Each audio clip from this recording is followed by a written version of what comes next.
But first, we start tonight in Wauwatosa, where the city is taking a new step to try to put an end to panhandling. They could face fines under a new ordinance that was just passed. Tom Durian is live in Wauwatosa tonight to explain the new rules. Tom? Yeah, Shannon and Steve, it was some injuries in intersections like this one behind me that council members cited as a reason for coming up with this new ordinance. But they also tell us that they hope, some homeless advocates tell us they hope this doesn't make the problem worse. There was a car accident already, and I do think this is a mental health issue and a safety issue. Alders took up the ordinance on people standing in medians or streets separate from others to open up discussion about the topic. It comes after the city and police department said complaints about panhandlers in city intersections are up.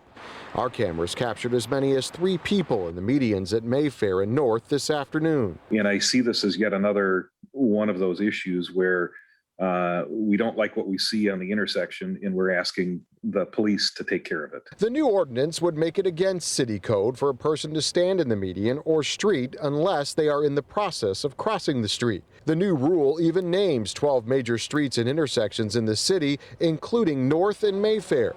Those who are ticketed can receive a fine from $25 to $500. The city's new police chief said he supported the option of a ticket, but doesn't want that to be the first step. We as law enforcement need to have something in our toolbox to ensure public safety, but it cannot be just taking people to jail. Advocates for the homeless in Milwaukee County say the tickets will likely go unpaid and in turn cause more problems for those looking for a home or job. They urge the council to vote down the new rule. If they have a ticket, they can't pay, and they end up with a bench warrant, let's say, that gets in the way of a landlord accepting them generally. Collins Dyke says helping those that are housing insecure find work and housing is the key. We're interested in alternative ways of looking at the issue and focusing on affordable housing, expanded services, potentially looking at. So this passed tonight, 11 to 3 in the Common Council. If you want to see a full list of those intersections and streets in this ordinance, you can find that in this story at TMJ4.com. Reporting live in Wauwatosa, Tom Durian, TMJ4 News. Tom, thank you. One effort to end homelessness in Milwaukee County is the Housing First initiative.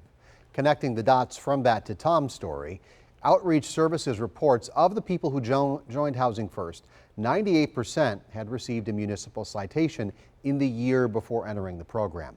Once they got in, once they had some stability, the number of those citations dropped to 9%.